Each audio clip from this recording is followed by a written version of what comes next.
Hello and welcome to episode 271 of the Round Nintendo Podcast. I'm Jason. I'm Angel. And I am Kevin. And Happy New Year, guys. It's 2022. Well, by the time people hear this, it's 2022. New Year. But yeah, the holiday season is over, and it's kind of time to convert our brains back from the mush of the holidays to something a little sharper, which is exactly what the games we're discussing in this episode can maybe help you do. We have impressions of Big Brain Academy, Brain vs.brain, and a bit of an oldie but goodie in puzzle platformer Unravel 2, alongside a broad discussion of our favorite puzzle games just in general. Plus, we have a Goodbye to Nintendo Minute, a hello to a few of the standout titles shown in December's Indie World Showcase that we haven't yet gotten to, and all the timestamps for that can be found on the blog post for this episode at ramtown.com. So, I did mention the holidays just now, which I feel like are obviously a big time for games in general, playing them with friends, getting them as gifts, whatever. Did you guys have any highlights this year? Any gaming highlights? Getting good gifts? Playing good games with friends? How's your holiday? What did I do? I don't remember. So I'm just going to say no to all your questions. Just a blanket no. I legitimately do not remember. Gaming wise, it was definitely a Mario Party filled one. There was just a lot of Mario Party.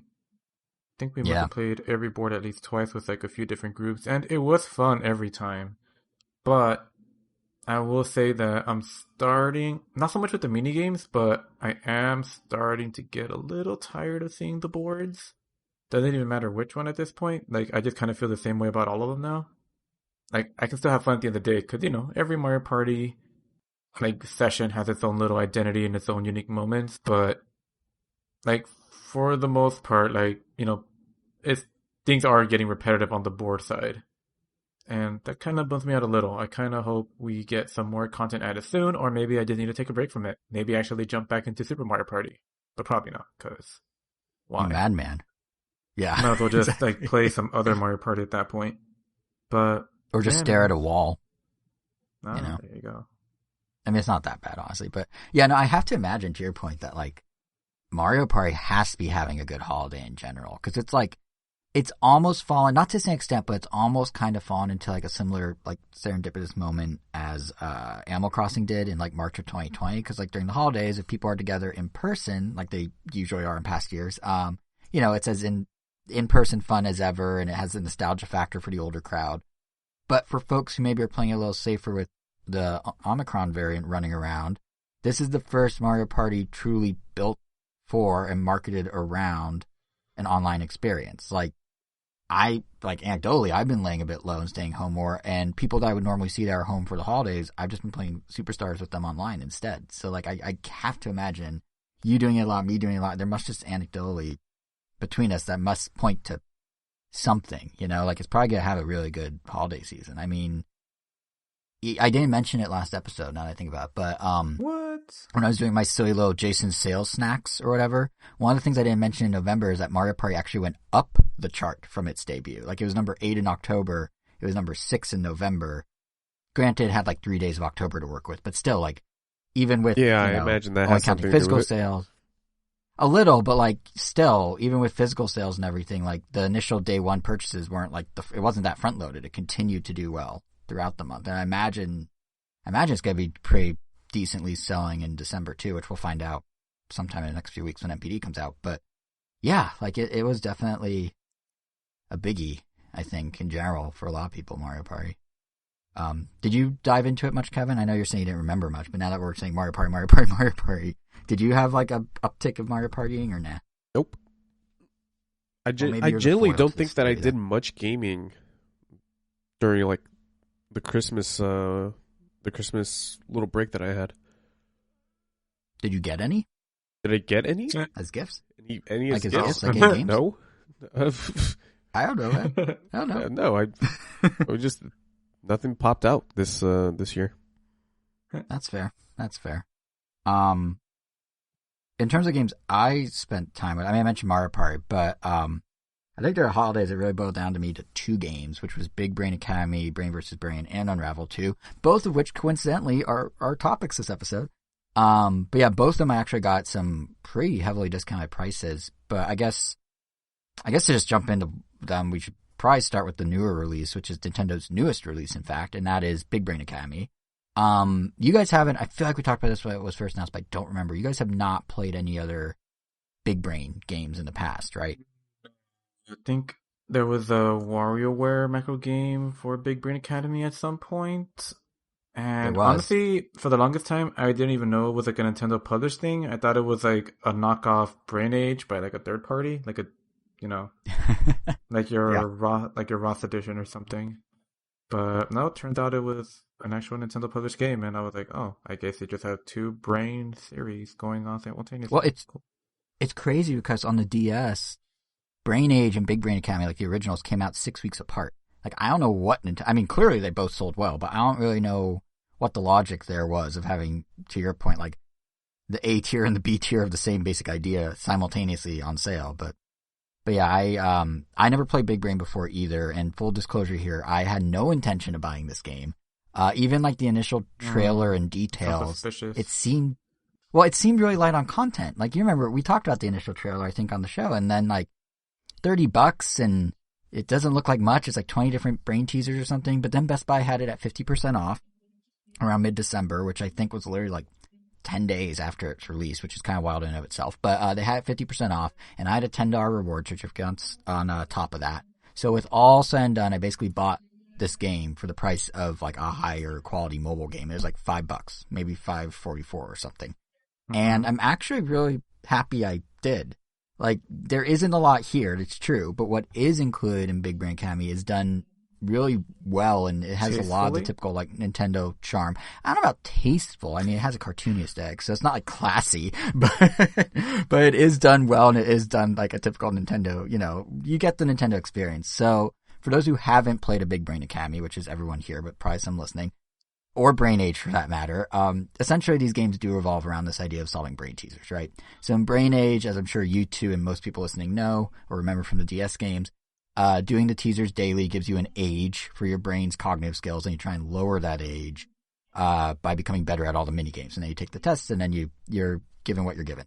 In Big Brain Academy, it's the same premise, but in reverse. You're measured by your brain's weight, which is a tallied score based on your performance across different brain teasers. The heavier the brain, as in the higher your score, the better supposedly you are. I, for example, currently have around an S- brain that leans heavily towards memorization, which, come to think of it, is probably why I'm able to spout off sales numbers, release dates, and remember however many years later. That makes sense. Wow, that's one way to spin it. Sure, yeah. No substance. But yeah, that would explain why I remember, Brain Age and Big Brain Academy being out 6 weeks apart.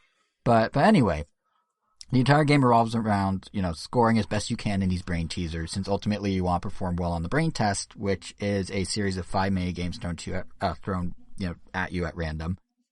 Practice for this comes in a few flavors, and that's kind of the meat of the game. There's solo training, there's an online ghost mode, and there's a local multiplayer party mode.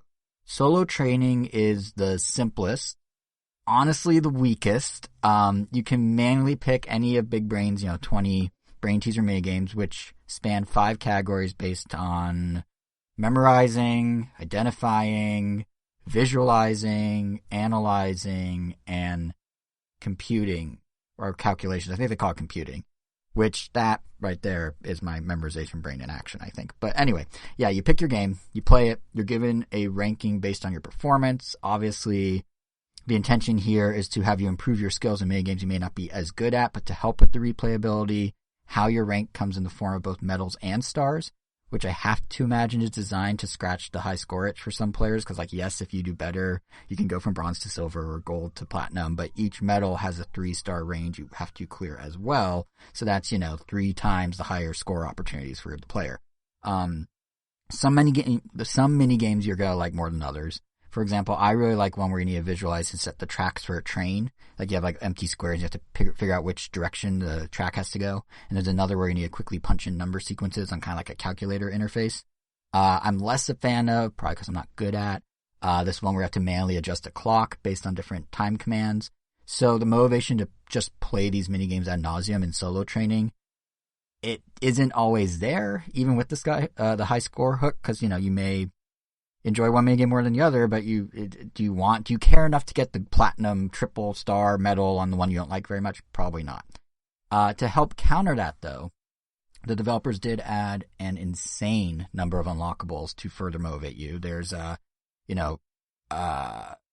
this coin system, essentially, that regardless of what you do, you're going to get coins. So the higher the stars or medals you earn, the more you level up, the more coins you get. Even just coming to practice and trying, you get some coins. And then every 10 coins, you get one of seemingly hundreds of new accessories for your avatar, from hair to clothes to hats to glasses to these little one-liners you can show to your opponents online. But funny enough, you get those exact same coins and unlocks if you just go straight into the much more fun Ghost Clash mode. And Ghost Clash is arguably the best thing about Big Brain Academy. And it's such a simple hook that works so well. So basically, they took time trial ghosts and applied them to the minigames. The game tracks how you and all the other players are performing when playing your various games, and then takes all that data and uploads it to Nintendo servers, and then you and others have the ability to go into this Ghost Clash mode, challenge the data as if it's actually real-time opponents, except it's all asynchronous. So you can challenge the data of others you competed with locally in the past. You can do it from your friends list. You can do it, which is how the Wii version did it back in the day. You could even do it with a specific ghost ID if you have it. But the one I'm really enjoying is new to this version. It's called World Clash, and you're presented with a screen of 5 ghosts at a time. You select who you'd like to play against, and then off you go to see who can reach 100 points in that specific minigame. You don't know the games. You do know the categories. They try and intermix all 5 categories into each screen of 5. And as you continue to go through the sets of 5 opponents, the faster and seemingly smarter those ghosts then become. And what really sells it, like what really makes it work, are these little touches on the ghosts. Like each ghost has a custom phrase set by the player. The ones I mentioned a minute ago you unlock. It lists their occupation. It lists their age, their nationality, their chosen avatar accessories. Wait, you could even put your occupation? You can list your occupation. Some of them are real, some of them aren't. Like some of them are like student of life, but then others are like, teacher or manager or that sort of thing. So you can list all that. Podcast manager. man? I wish that was an option. Podcast man sounds like a superhero too. But I wish that was an option. No, I'm manager because that's what I am. But I always thought you considered this your actual career and that just like. But there's no. Well, you could say I manage around Nintendo as well if you think about it. That is true. Yeah. Do you really? Yeah. Well, I like to think I do, but maybe it's all a facade and secretly you two are pulling the strings. But no, the thing that's really crazy about Ghost Clash, though, so they have all that, which is like, okay, you get to know the character, but they even show like how the person played the game. Like in the little avatar's hands are the Joy-Con colors they are using. If they're using a Pro controller, if they're playing in handheld, if they're using the Joy-Con grip, like it's all there. And it's the most minor thing in the world, but it really helps sell the fact that this isn't just like a random CPU, but truly someone on the other end. And obviously it's not real time, there's no voice chat, but the flourishes really make it feel more like competitive than it actually kind of is. And they make it so you do want to like compete harder against someone maybe around your age or older. And even on the opposite side of that, I do feel weirdly bad when I'm paired against a 7 or 8 year old because like I don't want to, like I'm just going to trounce a 7-year-old. That feels kind of mean. But, because you're competing with all these actual people. I don't know. I feel like some 7-year-olds could probably do really well. They could be put in their place. Basic math facts. They could be put in their... Oh, I thought you were going to say I could put them in their place. I will tell you, Angel, I have not lost to a 7-year-old yet. Now, a 4-year-old, no, I'm kidding. But I haven't lost to anyone under double digits, I don't think.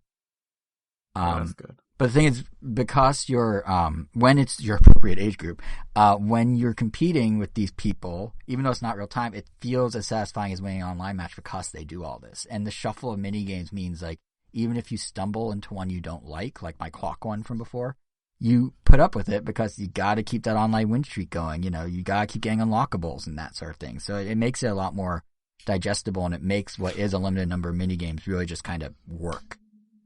So those are 2 modes you can do solo.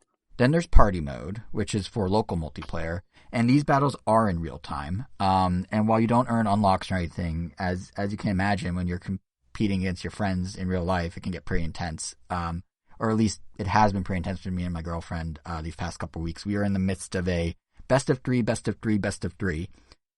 If you want to parse that out, because neither of us want to admit defeat at the end of one of those 3 sets, so we keep just stacking additional best of 3s on top.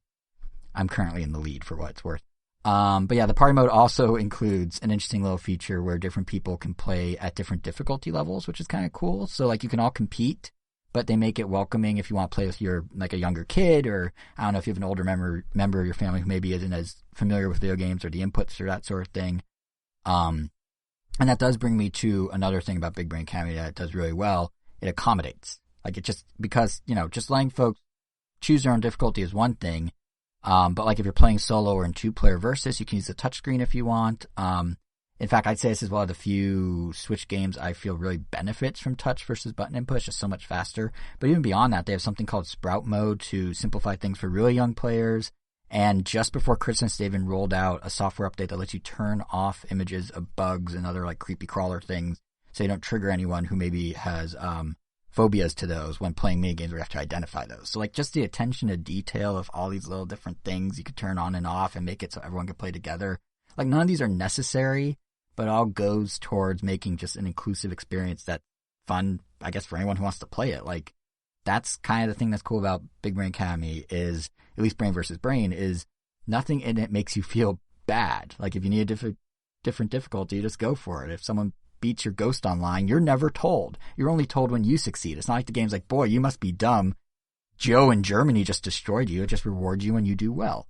And even if you do poorly in like solo practice, you're still getting a couple coins towards unlockables. So it just feels like Nintendo found a really good way to make it accessible and rather warm and fuzzy of an experience. The downside is I'm not sure how many people are going to get to have that experience, because that $30 MSRP is pretty steep for what you get. Like, it's transparently steep, as I was saying. The trailer made it seemingly pretty obvious that it was not a very feature-packed game.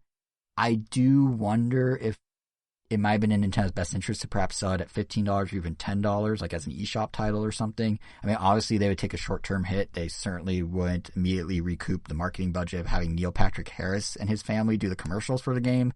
But over time, I think it could provide a larger install base and give the game some legs.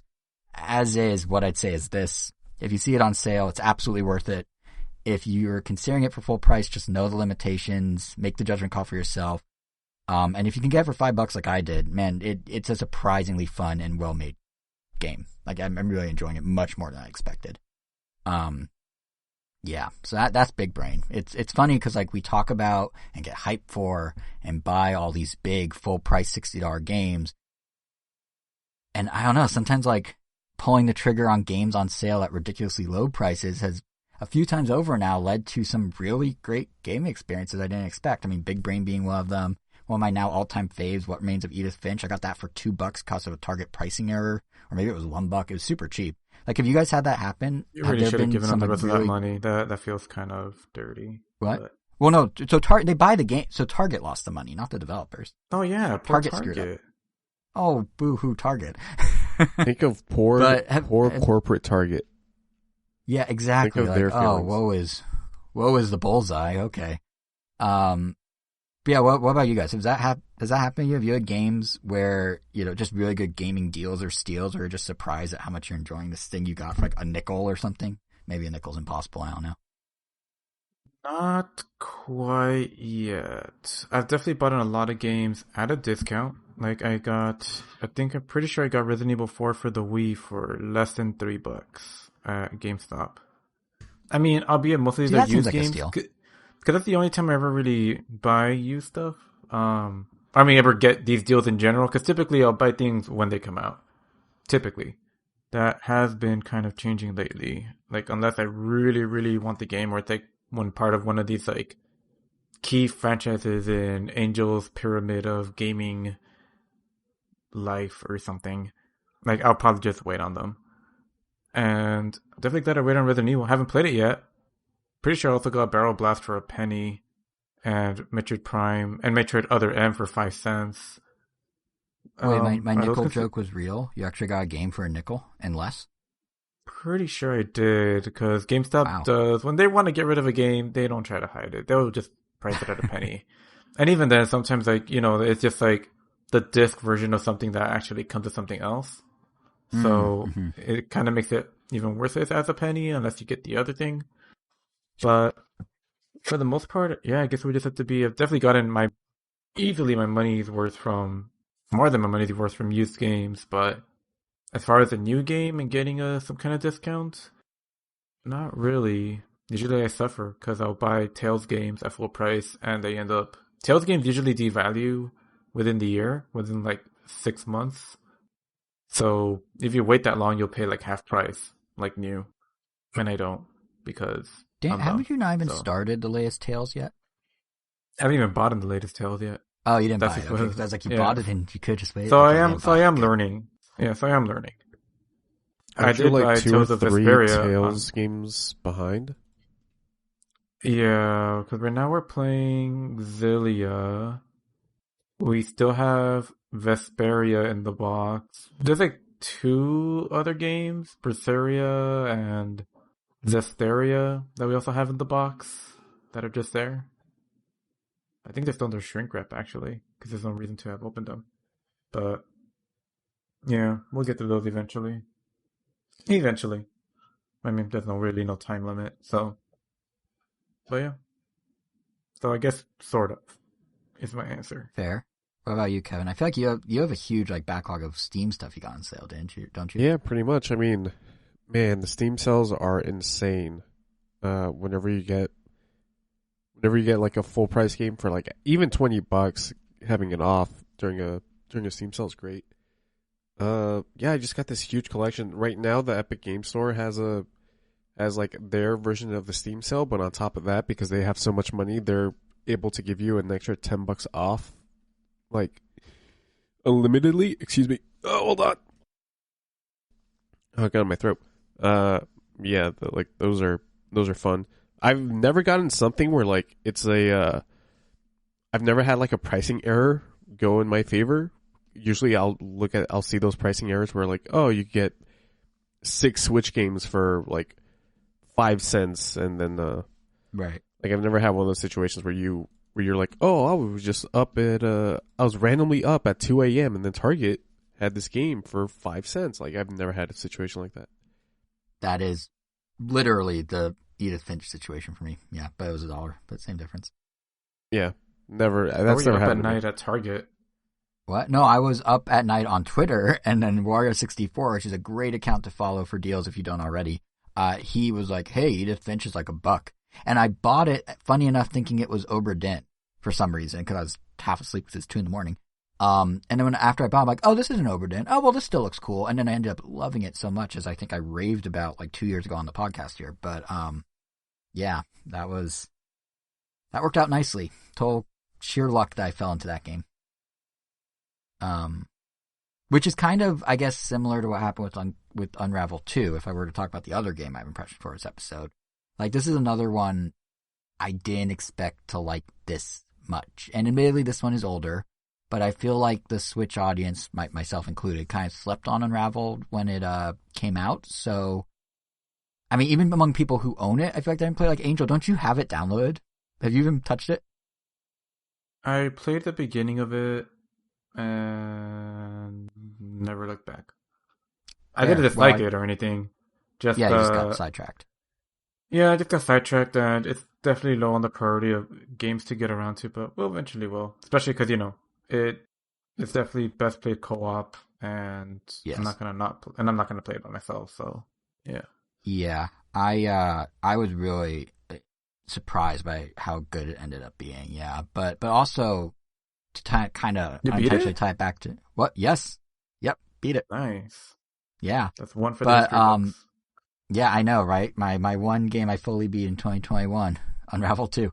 But I was gonna say it also kind of weirdly pairs with Big Brain Academy, because one thing that Unravel 2 does, before I get to the gameplay, is it's really good at being accessible to players, which I feel like in general the industry has been kind of moving in that direction pretty strongly lately. I mean, obviously the Game Awards just had the accessibility category the other week with the likes of like Forza Horizons and Ratchet and Clank, and I know before that, like, didn't Last of Us Part 2 do a bunch of like stuff to make the game more accessible? Seem to remember you guys talking about that. Just like, their accessibility options are pretty much amazing. Yeah, like in theory you should be able to play that game blindfolded or something like that. Oh wow, okay, yeah, Unravel 2 doesn't go that far. Like, I don't even think like Last of Us does like colorblind stuff, right? Colorblind, audio stuff, visual stuff. It's way more than that. Yeah, okay, so Unravel 2 definitely doesn't go that far. Yeah, the goal is so that like literally any person, no matter like their physical like ailment, like can play it and beat it. But that's also like a AAA studio, so yeah. I'm not going to be mad. I'm not going to be mad at Unravel 2 for not having everything that the last and to be fair, you can change the color of your money though. It doesn't. Yeah, they publish it. So to be fair, when I say accessibility in this case, now that I'm reflecting on what we're talking about versus what I meant, I mean more the skill level of a player or the familiarity with gaming, but they do have a few things, like you can change the color of your character. The Yarnies come in red and blue, but you can change them to pretty much any color you want if you want the better contrast. On the flip side though, they have these key latch points that you have to attach your yarn to, and they're always the same red and blue color, which even in some environments is clear as day from the majority of folks, I imagine, but in some it is a little hard to see even if you're not colorblind. So I don't know. It's maybe that wasn't the best avenue to go down, but in terms of accessibility to skill level of player, Unravel 2 does some cool stuff because it has a great hint system. You have the ability, if you're in co-op, to hop on the back of the other player pretty much at any time if the platforming gets too difficult for one of you. But beyond just those, it does this really interesting thing where you can also change the speed of the game. So if it's too intense, you can literally slow it down into like a slow-mo, actually multiple degrees of slow-mo, to make it more manageable, which is just, I've never seen a game do that before. It's kind of interesting. Right? Yeah, like, I don't know, I didn't try it. I just saw it was there, but you could do like, it could be like a 1.0 speed. It's like a podcast. You could have it be like 1.0 or 0.9 or 0.5 or, like, it's interesting. I guess if you want to be able to better time your jumps in some of the later segments and stuff. But to back it all up for a second, I should probably explain the premise of the game. Because it came out in like March 2019. It came out literally the same time as Yoshi's Crafted World, which was also yarn themed. So I have to imagine a lot of people that are kind of tuned in on the Switch may have missed it. So if you did, Unravel 2 stars these two little creatures made of yarn called Yarnies, as I just mentioned, who are basically thrown into this photorealistic take on our world and need to make their way through it by completing 7 chapters of different puzzle platforming levels. And in a lot of ways, it actually reminds me of Chibi Robo of all things. Like, these Yarnies are about 3 inches tall, and while the game focuses on their actions, the consequences of them affect the human world around them.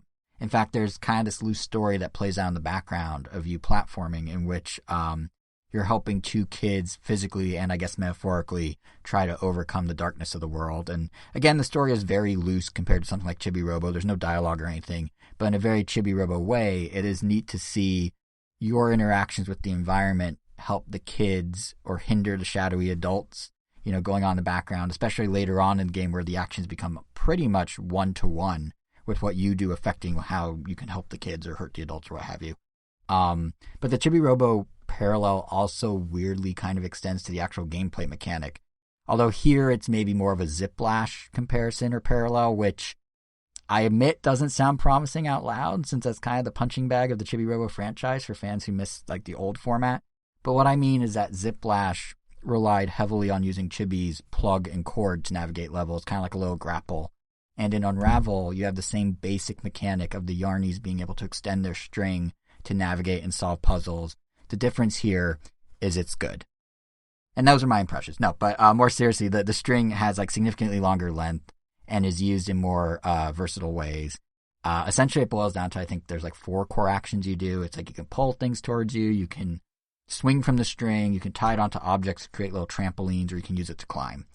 And it's really like 2 things that are then layered on top of that kind of like make the game. First, the physics. The game heavily relies on leveraging the momentum of your swings and the inertia and all that, along with just the physics you'd expect in real life for the various items and environmental elements and whatnot you're interacting with. So, like, when you're doing it, it feels how it should. It works well, given that the game is going for kind of that real-world aesthetic, which at times, you know, the Switch's limited power can hold it back a bit, but it was still pretty good looking on my 4K TV. But just as a note, if you do play in handheld mode, there's actually a separate performance mode that will blunt some of the textures and blur them out and whatnot, but will also increase all the on-screen menu elements. It'll make it run a little more smoothly. You know, it's the typical Switch trade-off for a multi-platform release. But anyway, the physics are one thing. The second and probably bigger thing that makes the game is the fact that your 2 Yarnies are connected to one another by a string as well. And the string does have a fair amount of length to it, but ultimately what it does is add just another dimension to the puzzles and even the platforming. Because like in a lot of co-op games, you have player 1 go do one thing and then player 2 does something else, right? And that's not true here. That's definitely the case, but because of the connected string, it feels a lot more interactive when you do that, for lack of a better word. But, like between you and the other player even. Because, you can't have player 1 go do something on the left and player 1 go do something on the right, and that's it, because all their actions have to be literally intertwined. They're connected with string. So you can't necessarily do separate parts of puzzles independently because the string may get caught on something, or you may need to alternate who does what in a certain sequence because, one player can reach a given spot to solve the puzzle, but the second player may need to be able to then climb up the shared string unobstructed in order to get to where the first player finished the puzzle. So it's this sort of like shared gameplay dynamic that just really makes it kind of stand out. And it even extends to platforming too, because there's a lot of swinging, kind of Donkey Kong Country style, but you're not often just swinging independently. You actually, like side by side, like you do with Donkey Kong, Diddy Kong or whatever. Instead, you have to often use each other as the anchor and kind of alternate who swings between each point. So even that's like more collaborative than a lot of like co-op games would be. And it may not sound like this mechanic would necessarily make a game, but the way the developers are like constantly finding new ways to implement these ideas, especially in the back third of the game where you start dealing with like mechanical objects and stuff, it just makes the whole experience feel super clever and fun. At least in proper co-op. I can't speak for how alternating Yarnies in single player feels, because there's 2 Yarnies whether you're playing you and another human or just controlling both. I imagine it's different.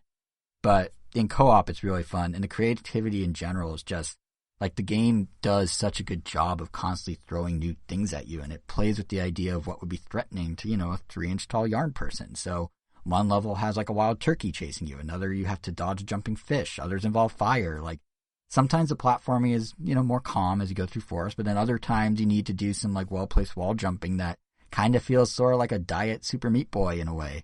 And throughout the whole thing, even in the last chapter, the developers do a really good job of not overstaying any one idea's welcome. Even in the chapter themes, you go from forest to countryside, farmhouses to cities to factories. Like, it just constantly feels fresh. What was that? Lava area? A snow area? Not exactly lava per se, but there is fire that kind of serves as lava, yeah. So yeah, they don't go to an actual volcano, I guess, to your point. But I should say, part of the reason it all feels so fresh is the game isn't particularly long. My girlfriend and I being in about 7 hours, I think, although I suspect some can be in closer to 5, if not less. There are also a series of 20 separate challenges you can do as well for low added value, but like the core game isn't particularly big, which is why it can keep feeling fresh, because they don't have to rehash anything. But the good news is the game seems to be constantly on sale. So I paid $4 for it on the eShop back in November when EA put it on sale. Right now on Steam, it's literally $1.99, and I believe it's available both on Xbox Game Pass and EA Play if you have those services. But even at full price, it's only $20. And honestly, given the creativity of the puzzles and the production value, I didn't even mention the music, which really adds to the kind of chill, like sereneness of much of the game. But given all that, it's easily worth $20, especially if you compare it with Big Brain Academy being a game that Nintendo thinks you should pay $30 for. Like this, Unravel 2 is a pretty good deal. And it's a really enjoyable time while it lasts. So yeah, that's what I've been playing. Good to that hear. was the Jason 30 minutes there.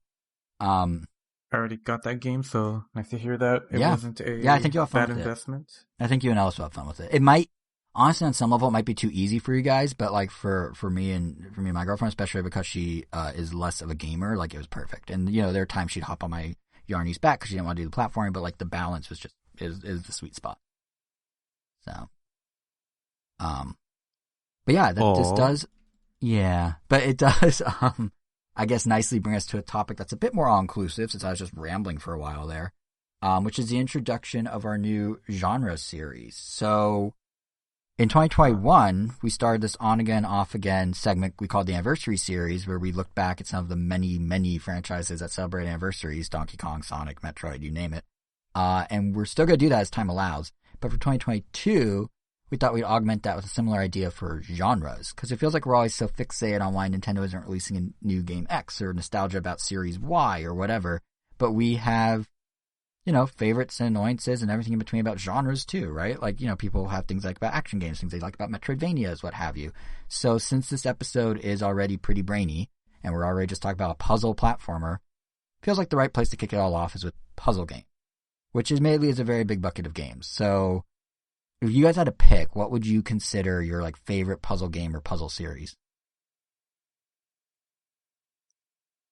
Be a technicality, but I mean, it kind of has to be Ace Attorney. It's like the first thing I think about as a puzzle game.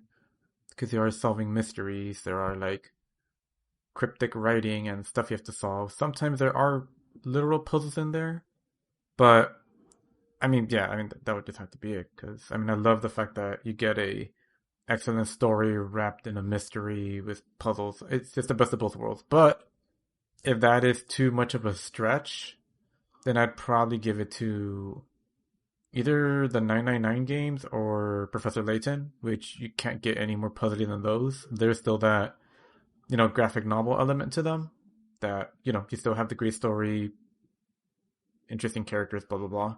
But the game aspect of it is just straight up puzzles. You literally have find the road from point A to point B, but here are these specific rules that make this a brain teaser. Or ferry the ship back and forth with a wolf and sheep without leaving, some arbitrary rule or blah, blah, blah. Like, definitely love all of those. Still have a lot of, just like the Tales games, I have a backlog of Layton games I need to get through. I've only fully beaten the first one. I've started the second one. I own the third.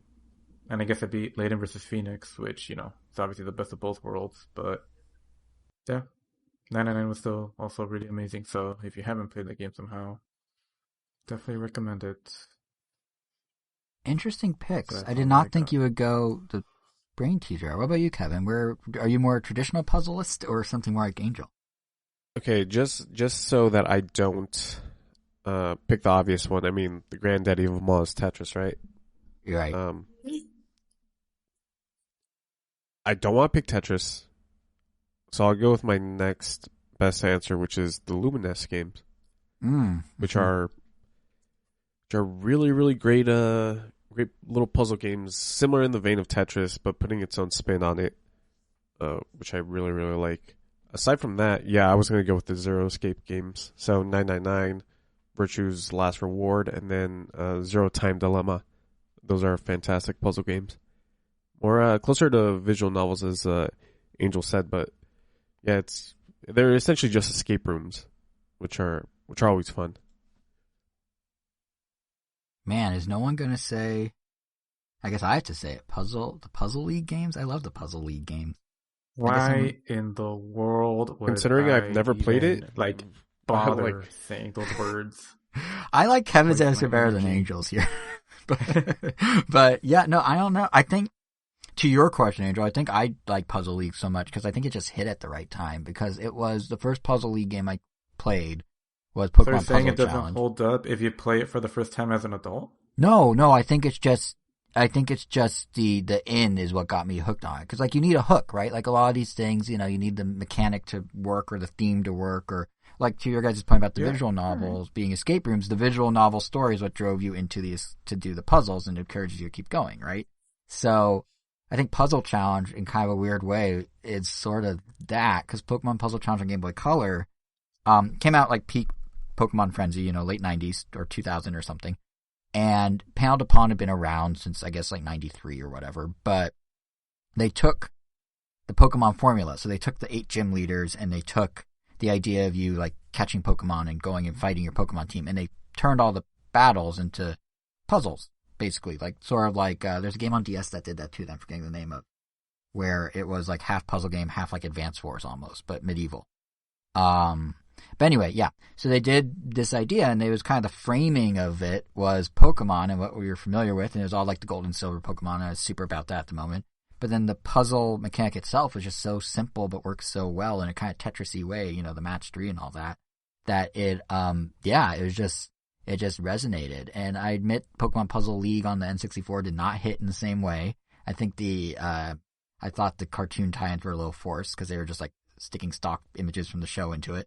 But yeah, something about Puzzle Challenge just really hit. And every time Nintendo puts out a Puzzle League, because they've now called it Puzzle League just by itself, I'll buy it. You know, they did one with Dr. Mario on Game Boy Advance, and it was like super bare bones, and the Dr. Mario was like equally bare bones. I bought it. I'm just kind of waiting. They did one on DS. I think DSiWare bought it. I think it's Puzzle League Platinum or Challenge or something like that. And then they kind of just forgot about the series, which sucks because, like, you know, when they did Dr. Mario World, I was sitting there like, you guys are sitting on Puzzle League. Like, why would you not make that a mobile game? And yet, nothing.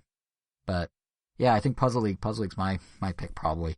Although that does remind me, I don't get Dr. Mario. I'm just gonna say it. Like, is there a puzzle game that you guys like? It could be a traditional puzzle game or something more like kind of the narrative driven ones you're describing. Is there a puzzle game that just like you're like, why do people like this? I guess you react Puzzle like that League. to Puzzle League. Is it? Okay, fair. Yeah. But yeah, Dr. Mario for me. What about you, Kevin? I've never given this any thought on which puzzle game just doesn't work for me. But like, I guess Dr. Mario has never. I've never found those games fun ever. I feel like the mobile one, Dr. Mario World, kind of worked because they flipped it. Like, literally, you do the opposite. It's the same mechanic, but it works in reverse. So that kind of worked. But yeah, I don't know. Like, the only reason I even gave this any thought, to your point, is because I keep getting it kind of thrown at me. Like, when I bought Puzzle League on Game Boy Advance, there was Dr. Mario. So I tried and be like, nope, not clicking. And then, you know, Switch Online, expansion pack, Dr. Mario 64 was on there. And Angel, you and I were going through a bunch of the online games the other week. We get to Dr. Mario, we gave it, 30 seconds? And they're like, nope. Like, it just didn't click. What is weird about that, though, is who are all those characters in Dr. Mario 64?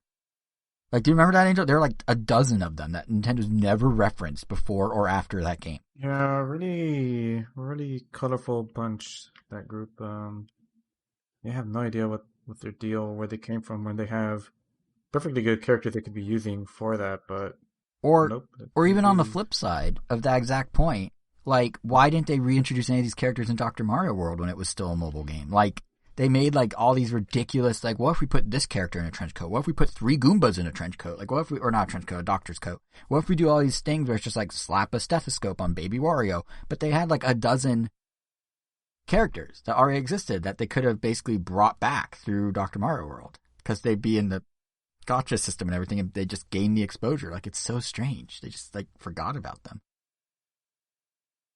Like, I don't know, for a company that prides itself so much on having such a staple of characters and keeping that expanding and rotating in different characters to do different merch and all that, like, how do you forget the weird scientist that looks like Dr. Wily or the little robot guy or whatever those other ones were in 64? Like, seriously, people listening, if you haven't booted up Dr. Mario 64 on Switch Online, go do it, and you'll be like, who? What? Like, the designs are like old school Nintendo. It's so weird. It's just like a little time capsule.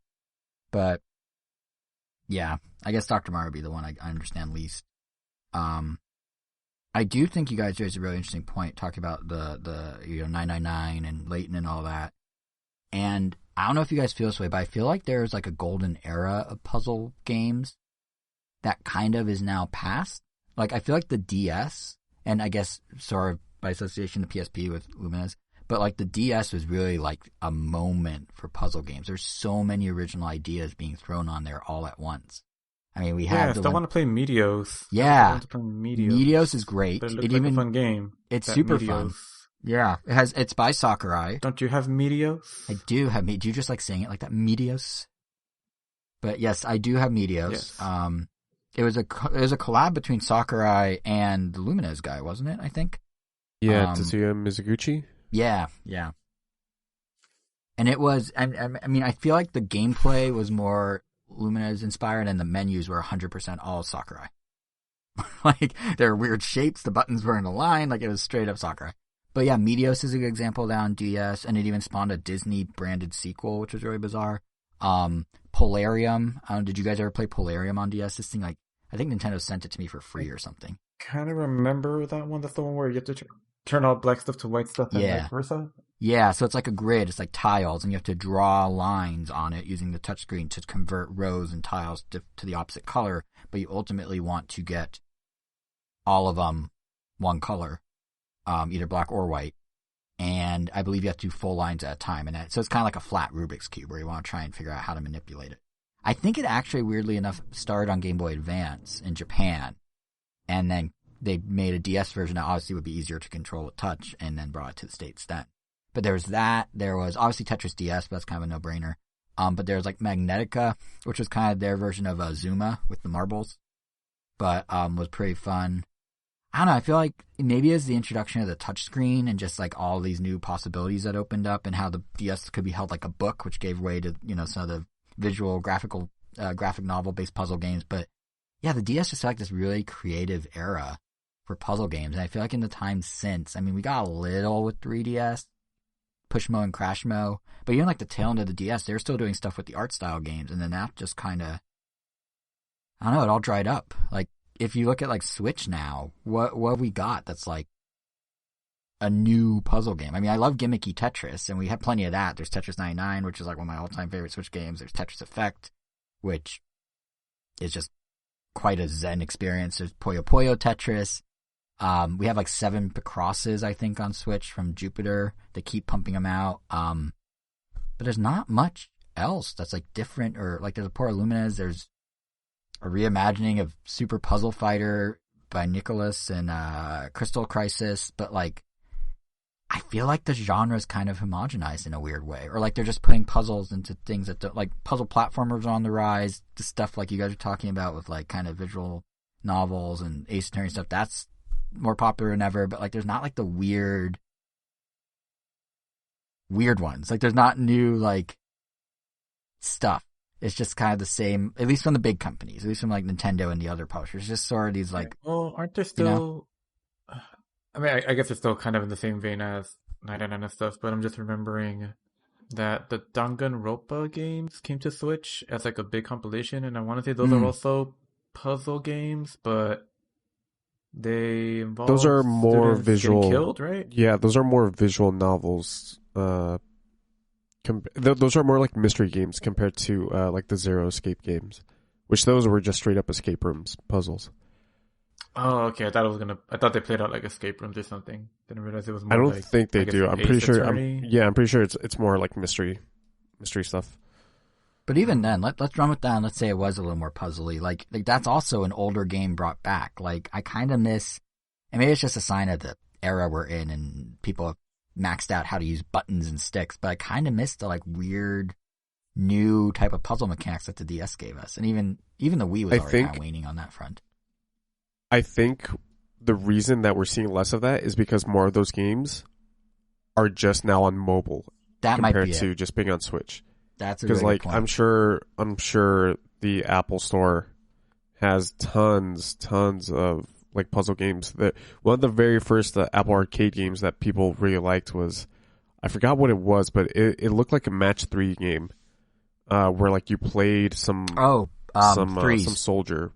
Oh no, not Threes. Although Threes is also a fantastic game that I don't think ever came to DS or anything like that. Pretty sure that was just like an iOS exclusive. But no, I forgot. I'll try to look at it. Just give me a second. Just that is actually a really good point, though. Is the DS? But yeah, pretty much everything is now just on iOS and Google Play or whatever they call it over there. What they call it in Green Bubble Land? Yeah. Yeah, exactly. Yeah, no, I think that's actually a really good point. It's like because I think it's tricky because when you look back at like Nintendo's past, you're looking at like their console era and their handheld era. And their console era was like higher profile, bigger budget games, and their handheld era was like still their big franchises, but like kind of these like quirky side projects and like weird little things that they'd spend only a couple bucks making, relatively speaking. And now that Switch is kind of everything for Nintendo, in part because Nintendo did, in part because the market went that way. Mobile is basically what the DS was in terms of experimentation and in terms of just weirdness, and like it's cheap to develop for, and you can just throw something on it and see what happens. Like that actually, now that you point that out, makes a lot of sense. Yeah. So the game that I was looking for was called Grindstone. Apparently, that that's on Switch. Funny enough. Oh, is it? Okay. Yep, yeah, they brought it to Switch. Yeah, originated on iOS. So I think that's what I'm pretty much getting at. Most of the puzzle games that you'll find that are like quality and weird will usually arrive on iOS first and take God knows how long coming over to other consoles, if ever. Yeah, because they could just make bank on iOS and call it a day. Yeah. Yeah, I guess it really is just a sign of the times. Like the Switch has kind of matured into being a like higher caliber product than a handheld Nintendo system ever was in the hierarchy of game releases and whatnot. Yeah.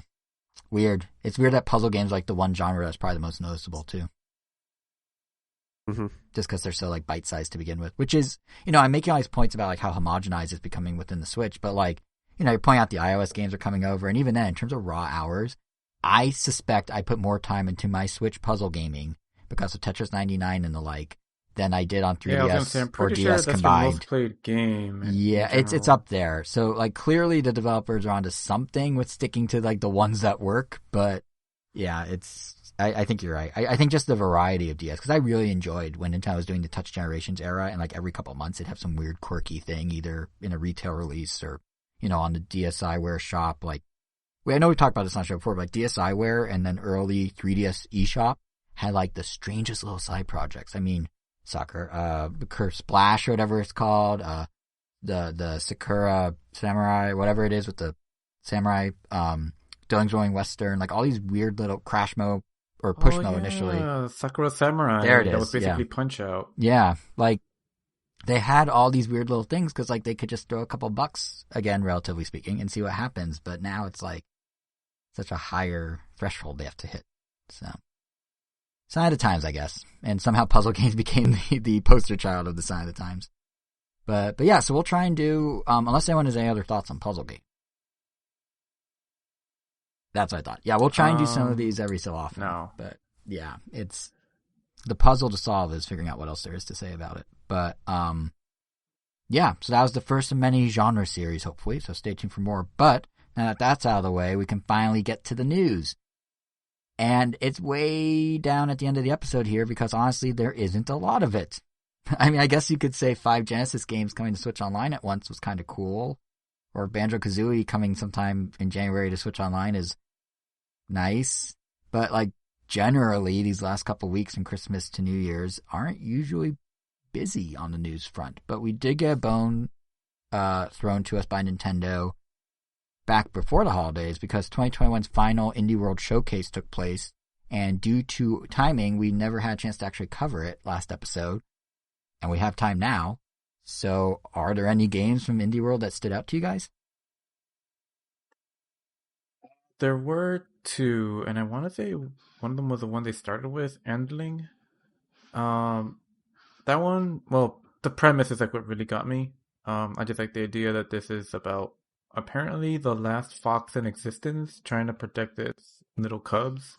Mm-hmm. And the ending of the game is determined by how many of those cubs survive at the end, which just makes me really curious, like, oh, how are they going to handle that? Like, how heartbreaking are these deaths going to be? Like, are they going to be simple off-screen ones? Are you going to see... I mean, the trailer kind of implies that you might see, like, a falcon dive down and fly away with one of your baby foxes, or, like, that one might get drowned in a river, or even potentially killed by a person. So, just kind of curious how far they're going with this. Yeah, and, it just seems like it has some puzzle elements to it, so that also just makes it interesting to me. It's interesting because games have done that before. The idea that if something dies, you lose it forever. I mean, Fire Emblem's like famous for that. But baby fox cubs, like that's just cruel. Like that just sat like the weight of that. The emotional weight is just so much worse. I mean, obviously it's there's fitting. Like that rule of filmmaking is like you don't kill the dog, even though some movies do break that rule. Yeah, yeah. And I mean, it's fitting they would go this make dark. That a big deal. It's fitting it goes dark because like the theme of the game is the environmental situation that's unfolding in the world where basically if humans keep destroying the environment, all the fox cubs are going to die. Like that's kind of where they're going with this. So it's, but still, yeah, it is very similar to the killing the dog rule. You're right.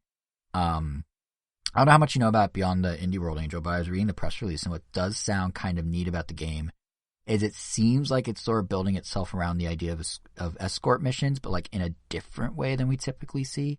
Because, essentially it's a stealth-based side-scroller, it seems. But from what I was reading, as you progress, you're able to teach the fox cubs additional skills to survive as well. So initially, it's you just trying to protect them like any old escort mission in a game. But over time, they're going to be able to fend for themselves and learn new abilities that I would assume open up new gameplay mechanics. So it's kind of cool because it flips the traditional idea on its head that, you as a character kind of bulk up to better protect whoever you're helping. But here it's they bulk up and then provide you with new gameplay mechanics through their new abilities and actions. Theoretically, if I understand this correctly, which that could be cool. As long as you don't get sad when they die. But yeah, I don't actually know if that's how it's going to work, but that's what the press release kind of indicated to me, and I guess we'll find out in spring when it comes out, but that is definitely a standout one from the presentation, if for no other reason than the internet's visceral reaction to not the baby foxes. Don't kill the baby foxes. But yeah. What was the other one, though? You said you had two.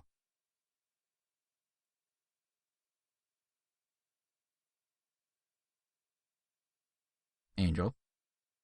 Yep. Oh, I was muted.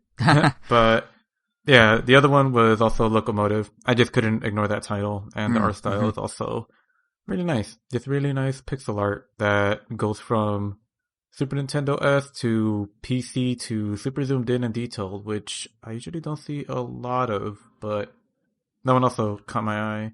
You know, it's a murder mystery in the same vein as your Ace Attorneys, just I guess more Ace Attorney Investigations, because that was from a third-person camera. But yeah, that one also caught my eye. Yeah, it's I'm in the same boat as you. I mean, it shouldn't surprise anyone that knows me that the pun 100% is what got my attention. Like, it's a game set on a train with murder. It's basically Murders on the Orient Express if it was a game. But yeah, a murder mystery on a train, Loco Motive, like yeah, whatever the out loud version of a Chef's Kiss is, that is that. But yeah, I do agree that the art style is kind of cool on the zoom in, zoom out. Wouldn't it literally just be a chef's kiss though? Like, but I'm not a chef, so where do I get a recording of a chef kissing, Kevin? How do I do that? I can't. I'm not a chef. I can't do the kiss. It's just me kissing. That's weird. Have you ever cooked? Yeah. You're a chef. You saw Ratatouille. Man, you really opened my eyes just now. Well, I'm not gonna make a kiss sound. It's too late. That ship sailed, but it's good to know for the future. But yeah, I do think, Angel, you're right that like visually it looks really cool, and also I feel like the pun and just the tone of the trailer, like it looks like it's just gonna be a fun story.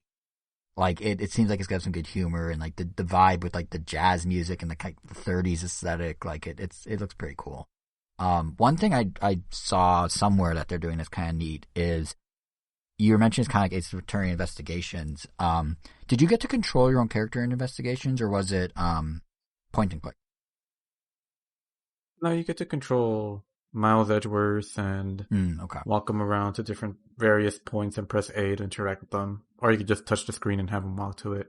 Because, yeah, I guess one of the things they're trying to sell this with is you are able... It's styled after a LucasArts, like, 90s point and click, and it has those controls, and you can do touch as well, I assume.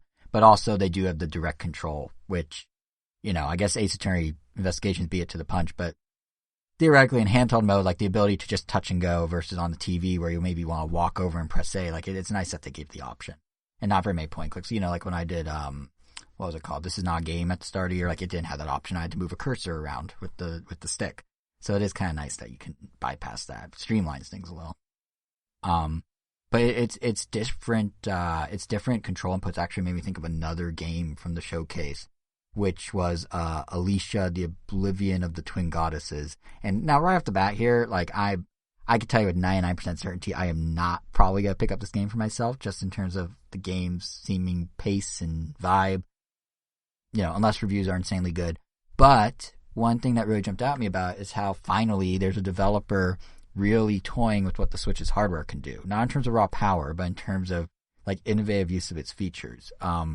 It's a bit vague at the moment, but based on what was said in the Indie World Showcase and then in the press material, you're basically doing a co-op adventure as these two sisters, and each player will need to leverage different aspects of the Switch. So one sister, Aliisha, is controlled with the Joy-Cons while the Switch is in TV mode, meaning a lot of motion-based stuff, or at least I would presume that. And then the other sister, Aliisha, is played in handheld mode and uses the touchscreen to remote control the AI robot thing. And it's not entirely clear, like, the mechanics of how this will all work. Like, you can maybe assume you need two Switches and you play over local wireless, which, you know, given Nintendo's push for multiple Switch consoles in the home, maybe isn't that big of an ask anymore. But depending on how the game handles the sisters, it's also theoretically possible that you could be alternating a single switch between docked mode and handheld mode and then solving puzzles like with your friend back and forth. So that maybe is a little cumbersome. I don't know. Either way, though, like yeah, it'd be a bit really cool idea, but also kind of annoying. The only other thing that kind of jumped out at me was usually for these kind of puzzle games, like your the one you were talking about earlier, Unravel 2, mm-hmm. or even the other one that I've been playing that I'll talk about eventually, It Takes Two, which I guess ended up winning Game of the Year. It did. We talked about a while ago. It did. Yeah, like those, like the gameplay changes for everybody multiple times. Like for the most part, you have like a core mechanic that sticks throughout, but things are layered on top. Mm-hmm. This one kind of feels like it's jumping straight to these characters are unique from the get-go and will control this way. And I'm kind of afraid that it may get old halfway mm-hmm. through. I don't know how long this game is. Maybe it's just the right length, but more specifically, the character that is controlling the little drone, that feels like it won't be very fun after an hour if you're just kind of doing the same thing. Yeah. But I don't know. It's just cautious optimism. Like, it looks like it has a lot of potential. I wanted to succeed, but that was just like the first thing that came to mind when I saw that. It was like, oh, I hope you don't have to control that the whole time.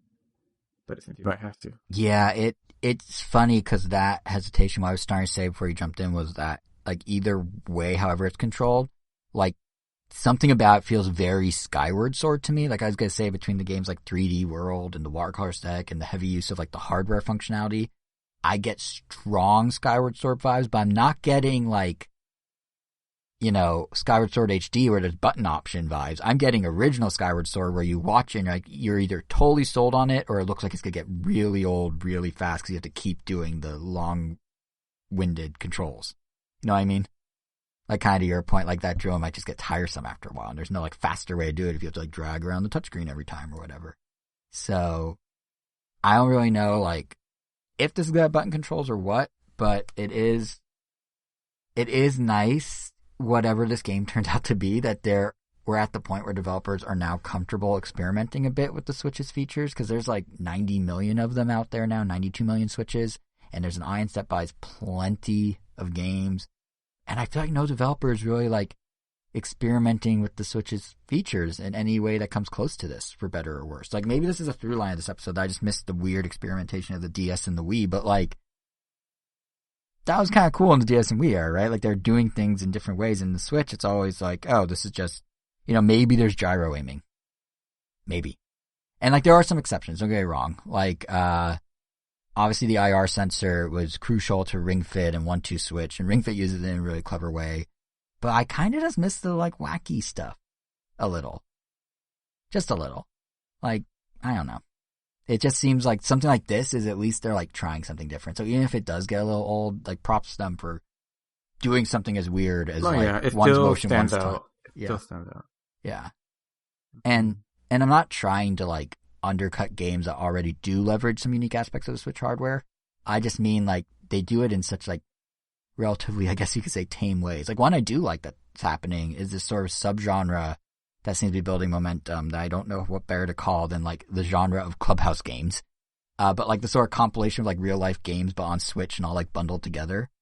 And I mean, clubhouse games for me, last year we talked about it, but it was kind of a sleeper hit for me in 2020. Like I got a lot of mileage out of it, both online when the pandemic was having its ebbs and flows, and offline when it was okay to see people. And this genre, if you will, does a great job of like subtly using the Switch's features by letting you, use the touchscreen and play cards. Like you move your piece by literally dragging around the screen, or when Mario Party did that thing where you could connect two Switch tablets together, like the actual screens, and like play a tank game across them. Like there's cool little things that happen when the Switch lays flat.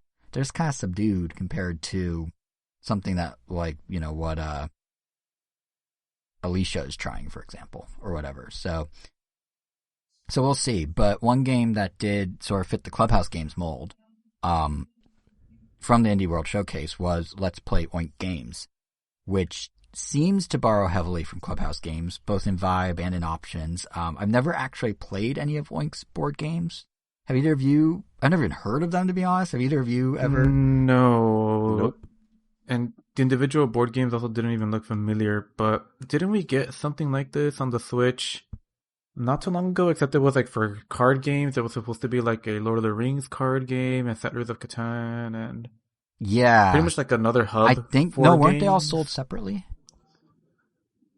I think they were so separate, but you buy like you download one thing Oh, and then that they all live you in. do the DLC. Yeah. So like, and that's another one kind of like But this growing Clubhouse games subgenre, if you will, where it's like yeah, the Switch has that potential. And it does it better happy than the Wii and DS for ever could have. Oink games. I was just like, oh man, look at these guys. They got a big enough library that they're their own draw. But I mean, they did and they did. I mean, hopefully It's they are. 4 I haven't games. played enough of their Oink games, but yeah. It's only 4 games, Yeah. to be fair. But it is cool that like they are using the touchscreen. They are doing like the whole like using the features of the system. They're at least using the touchscreen for a drawing one they have called A Fake Artist Goes to New York, which is cool. But it's also cool just to see them like expand on what worked with Clubhouse games. Because this one, unlike Clubhouse games, you can play with friends, you can play online, but you can also play with strangers online. They have like lobbies and, you know, random matchmaking and stuff, which I wish Clubhouse games did, but never did. So that's kind of nice. But yeah, the games themselves, they're interesting. To your point about like, you know, what are these? In a way, they kind of remind me of Jackbox. There's like one that's called Deep Sea Adventure, and you have to like weigh resources, primarily auction against each other. There's another called Startups, where you're like trying to outmaneuver people to like become the biggest shareholder of these upcoming companies or something. There's a co-op one called Moon Adventure, where you're like collecting objects around the moon, and they're all a bit more like analog in terms of their representations of like boards, and there's cards and there's pieces and whatnot. But I could see it getting some mileage like in a game night alongside Jackbox, alongside maybe if like people are into the Ubisoft like direct ports of board games like Monopoly or whatever, or Trivial Pursuit. Like this seems honestly, Angel, like something that you would have if we had an in-person game night. Like, are you considering getting it at all? Not really, because I don't know. These kind of games, I would rather just have the physical one. Yes, I know like that sometimes it's kind of harder to do nowadays, but I feel there's enough competition for online games that are just quicker and faster to set up. Kind of like a Mario Party. I have to explain. Right. And even if these games aren't that complicated, I don't know. It just doesn't jump out at me as like oh, this is the next thing for my virtual game night. Or yeah, usually I don't really think of many games that I would want to play as a substitute with a, you know. Actually, yeah, console. that's true. Yours are all. I bought Monopoly for the Switch. I don't even think we finished one board game. I think we got to like the 5th turn. And yeah, it could also just be the group I tend to associate more with. We definitely tend to play gamier games. Prefer like if it's available on a tabletop game, then we will play it on tabletop. Like I think the only ones we made ourselves play virtually were like Secret Hitler or Avalon, but that was just because it was like the real thick of the pandemic early on, and it was just like the easiest thing we could set up for multiple people. But yeah, like not everyone's gonna have the Switch, and I feel like if we're all together, there's other things we might just play. If we had those games physically, we might even play those. Yeah, but just not on the Switch for some reason. Yeah, it's interesting because you're making, you know, the good case that like some of these games are better physical. But what's been interesting to see is it seems like in the same way that some of these physical board game companies are moving digitally with like Let's Play Oink games, there's also the kind of the inverse where like some physical board games are like, well, we have to become video games. Like I don't know how you would have seen this. I stumbled across it like 2 weeks ago. Monopoly has a spin-off game called Monopoly Madness, maybe? I think that's what it's called. I don't know. But basically, it's what if Monopoly is real-time and you run around a full city, not a board, but like a city, and you have to like get as much cash as you can. It's like Monopoly meets Overcooked. So in the same way that like some companies are like, oh, we can just like digitize our game and make it online, other ones are like, oh, Monopoly doesn't work as a video game. We need to make it into a video game. Like it's yeah, you should watch the trailer if you haven't. It's interesting. I don't know if it's good. But I mean, that's cool for trying. Yeah, and like Ubisoft has been resting on their laurels of those games so long, like the Monopolies, the Trivial Pursuits, etc., that like it's kind of nice to see them finally like try a little something different. But again, no idea if it's good or not. But it's just kind of like the kind of yin and yang of how do you adapt a board game to a video game, I guess. But yeah, I think, unless, Kevin, did you have an Indie World? Did you see the Indie World? Did you have anything from Indie World? Yeah, I saw the Indie World. It was one of those situations where all those games look really neat, but none of them caught my attention to the point where I sought out looking more information, unfortunately. Mm-hmm. Yeah, there's some alright looking ones, but yeah, just didn't catch my eye. I don't think I'm very far removed. I mean, obviously I looked up a few of them, but like, usually I at least have a game or two I'm extremely interested in buying. Do I pull the trigger on it? Not always, but there's always a couple I'm like, that looks cool. This time I feel like the ones we talked about were more of interest for what they were doing than like things I actually want to like buy, if that makes sense. Like, I don't know, like something about the lineup this time around felt okay, outside of Let's Play Oink games, outside of Ollie Ollie World, and maybe that dinosaur theme park builder, Parkosaurus, great name, that was in the sizzle reel at the end. I feel like a lot of these games had kind of a similar vibe, like emotion driven, beautiful hand drawn, slower gameplay, like, which is totally fine. They look good at what they're doing, and I know some people are very excited for something. Like, I know Chicory had a huge reaction when it was shadow dropped among certain parts of the internet. But I don't know, like even the big One More Thing reveal at the end of this presentation was a port of an existing indie game versus something new, and it just made the whole showcase just felt a little lower key than usual, if that makes sense. Like, and maybe it just didn't hit with me, but I don't know. You saying basically the same thing makes me think maybe it's bigger than just my initial gut feeling. But I mean, Angel, did you? So it's not me, it's you kind of deal? No, because I think there's definitely games for people. I just think Nintendo maybe usually has a bit more variety in it or something. I don't know. Like, cause I can name 3 games that stood out as being just different. But like even Aliisha was like kind of the same vibe as the others, just turned on its Z-axis in 3D. So I'm not saying it's anything wrong with it. Obviously, these games, have a lot of love and care put into them. I'm sure for certain audiences they're going to be great and they're probably going to do quite well. I'm just saying for me personally, it felt like it kind of washed together a bit more than usual. But maybe that's just me. I mean, Angel, did you, are you going to get either of those two, or are they just kind of like, oh, look at those, that's neat? Probably not. Yeah. At least not right away. Like, they'll stay on my radar if they're on sale or something.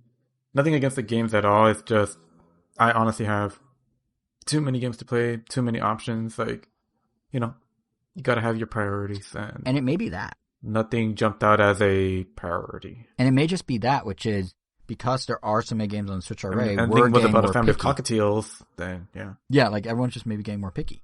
So stuff that, like, if this was in, like, the very first, at the time, Nindy showcase, we'd probably be like, whoa, look at these. I can't believe Nintendo got some of this. But now it's like, oh yeah, there's like 4 others that are kind of in a similar genre. And I don't even know if I would gameplay. think that, honestly. Yeah.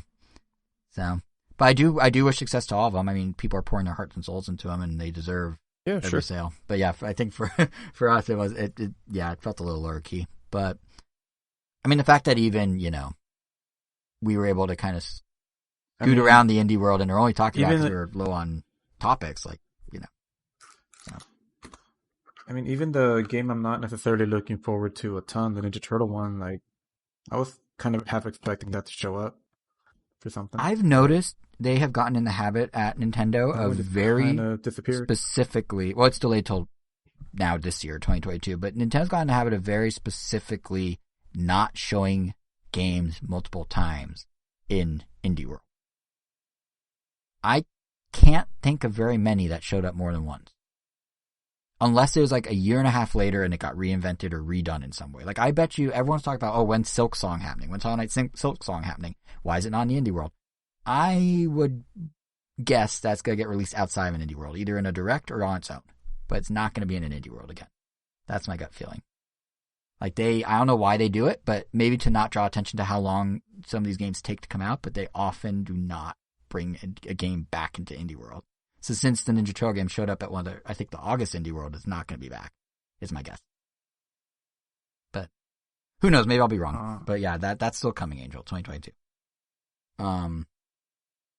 I guess the last thing, while we're on the topic of Nintendo videos, though, I feel like we'd be remiss to not mention Nintendo Minute. if for no other reason than because back in our anniversary episode a couple months ago, we realized how much we kind of intersected with his two hosts, Kit and Krista, over the years. And with how much? Oh, I guess we both did a little. Yeah. I was gonna say just you, but no, you did too. I guess I had to have a little bit, just a little bit. And we bump into them at E3 all the time, or not bump into them, but see them. But yeah, and they announced that with the end of 2020. If by bump you mean stock, then yes, stock. you have. No, I don't stalk people except Miyamoto and Kimishima when he was still president of Nintendo. And that was gentle stalking, not like aggressive stalking. I'm incriminating myself. I'm going to keep going with Nintendo. I could do that in court.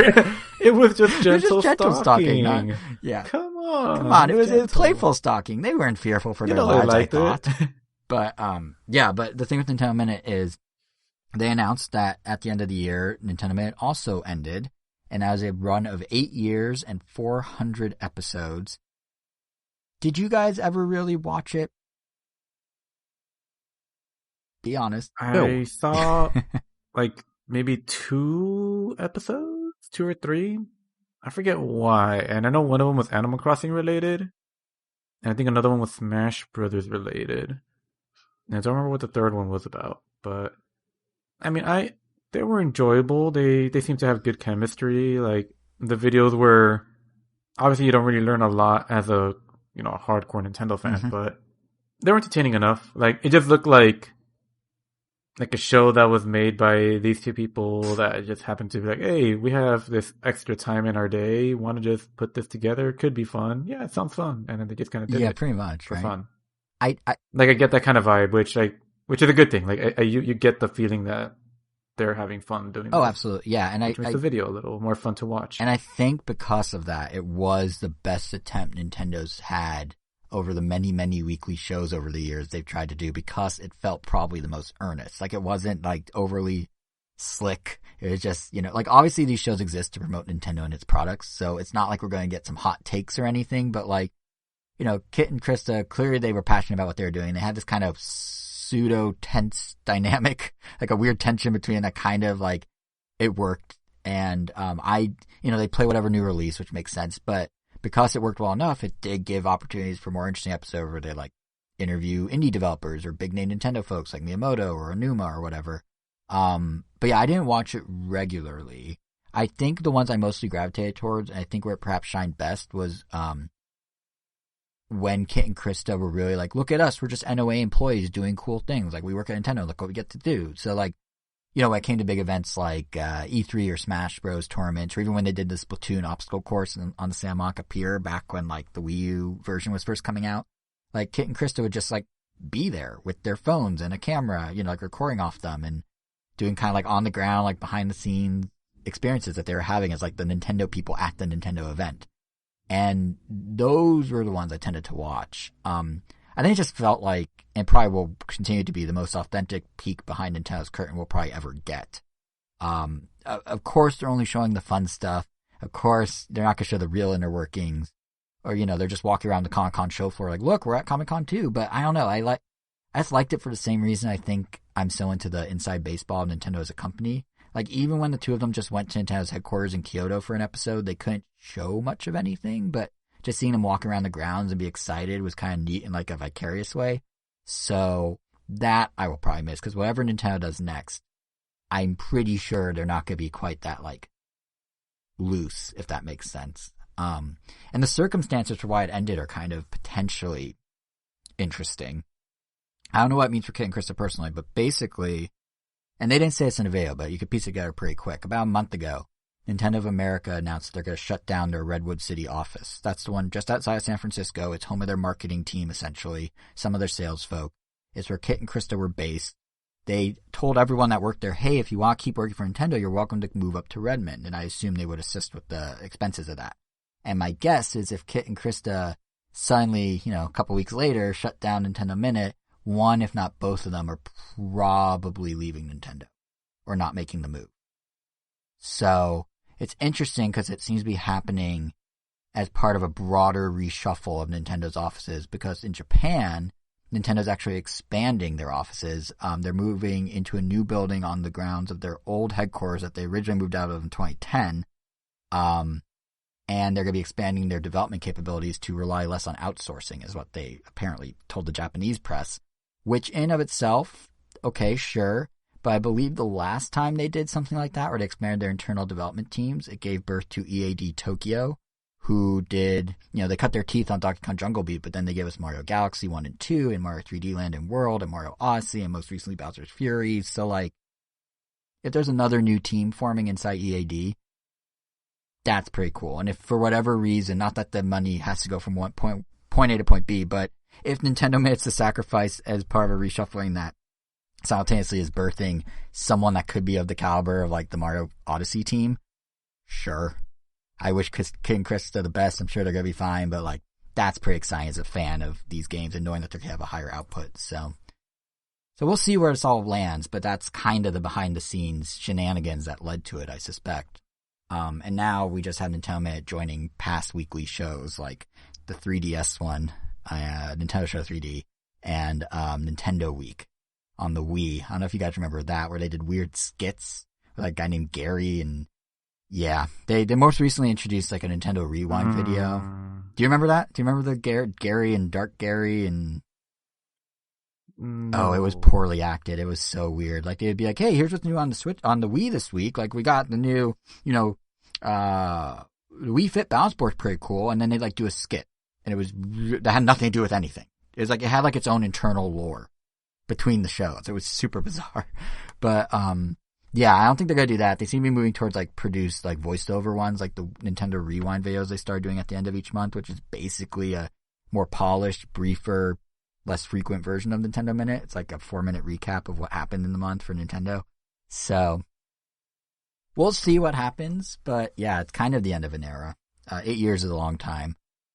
I'm sure ultimately a weekly show will resurface again in some other ways, because as we 8 years? 8 years of Nintendo Minute. Yeah. They didn't even make it to 10. Like, yeah, those suckers. But yeah, it's one of the things I feel like over the 10 years we've had that we keep saying is Nintendo never gives up on an idea.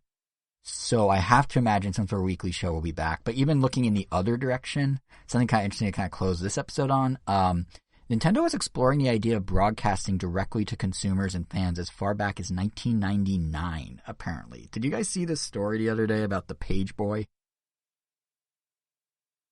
I think so, but I didn't click on it. So I don't know why I thought it was some kind of, like, fake thing. Oh, it's real. Just like I guess it was a prototype. Well, it never quite reached prototype phase. So basically the idea was, about a year ago, there was this thing called the Work Boy that got leaked, and this was a prototype. It's basically, what if you had a productivity, like, suite for the Game Boy that could turn the Game Boy into, like, a PDA, which, was the pre-smartphone, essentially.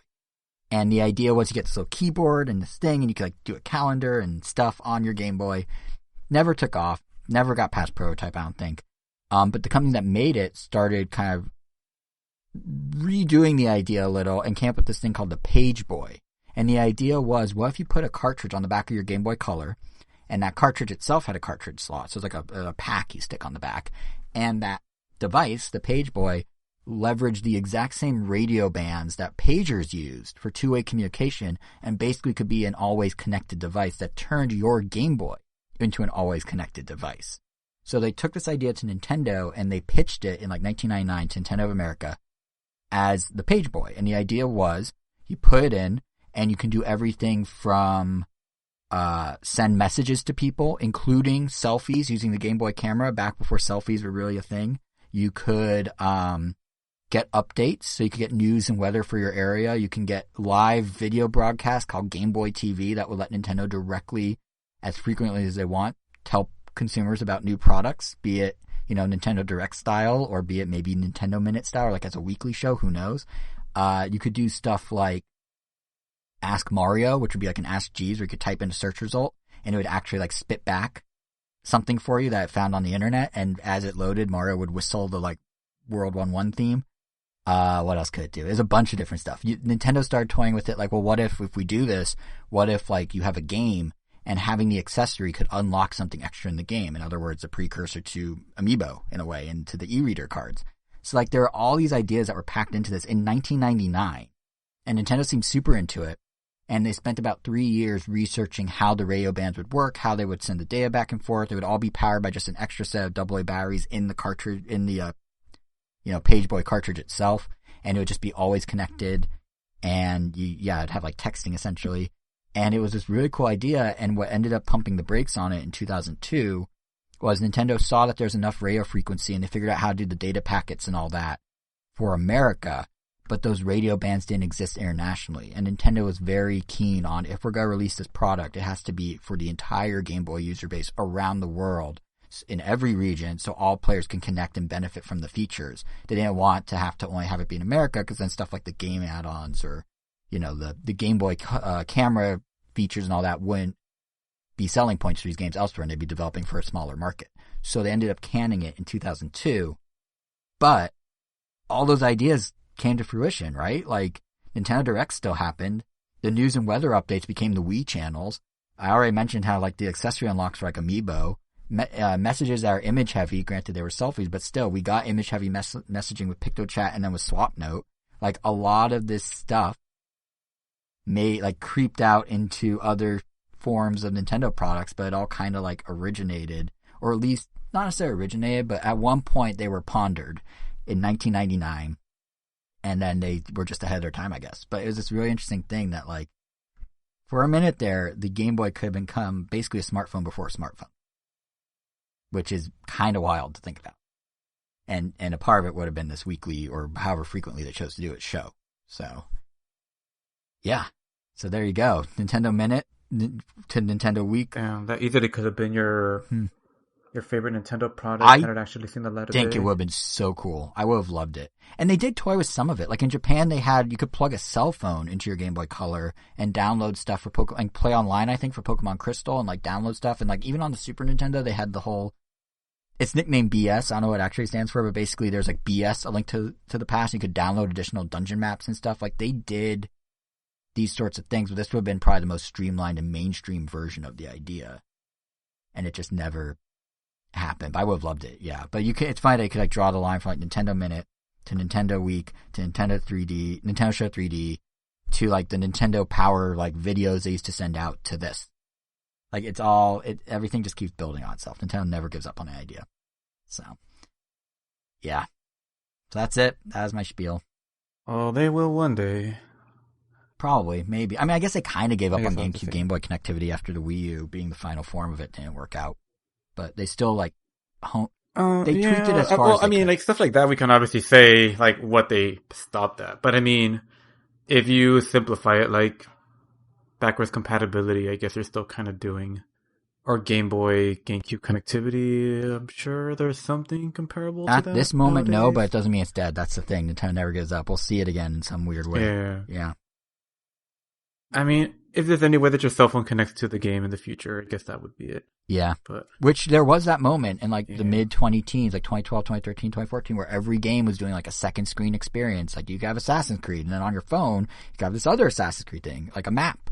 Or like you could, Forza, I think you could customize your car on your phone and beam it back to the game. Like a lot of companies tried that, and people just weren't using two screens at the same time when they were playing their games. So that is the end of that. But yeah, nothing, it's funny. Nothing's truly new. It's just when the technology makes it happen, you know?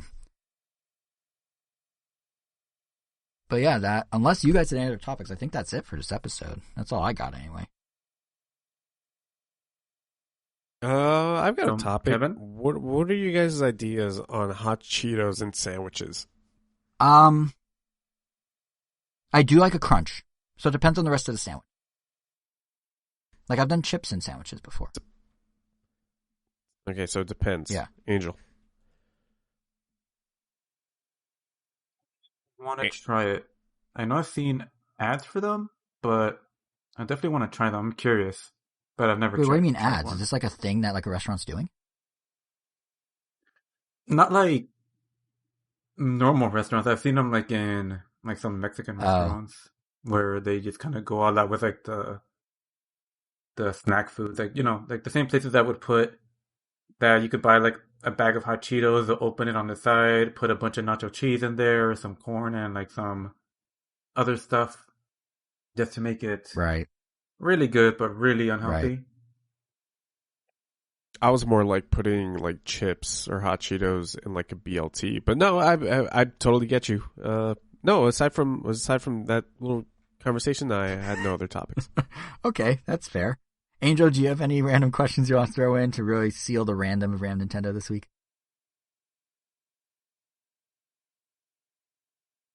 Not to know, but I guess I could have actually talked about the Lego Nintendo set that you got me, but I could always save that for a different time because I actually finally completed it and all that. But I guess you can't see pictures of it on my Twitter. And his Twitter is Wero, WEIRO_. And my Twitter is JSR7. And Kevin's Twitter is KVNGomi. And I think I'm now deep in the show notes at this point. Do you want to save the Lego for next time?